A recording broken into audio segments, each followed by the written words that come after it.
ক্ষেত্ৰত হ'বলৈ গৈ আছে অসমবাসীলৈ কি বাৰ্তা দিব?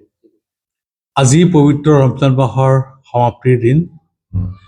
গোটেই মাহ ক্যাম কৰি লোভ মোহ গোটেইবিলাক নাইকিয়া কৰি প্ৰত্যেকে অনাহাৰত থাকি নিজৰ আত্মা শুদ্ধিকৰণৰ কাৰণে যি ত্যাগ কৰিলে তাৰ কাৰণে গোটেই আমাৰ অসমবাসী মুছলিম সমাজক মই ধন্যবাদ জনাইছোঁ।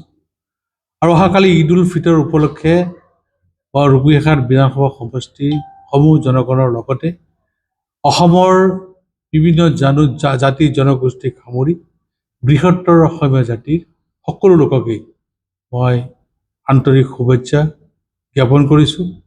আশা কৰোঁ ঈদৰ আনন্দই আমাৰ সকলোৰে মাজত ভাতৃত্ব একতা আৰু এখন প্ৰগতিৰ সমাজ তথা দেশ গঢ়াত সহায়ক হ'ব তাৰেই কামনা কৰিছোঁ।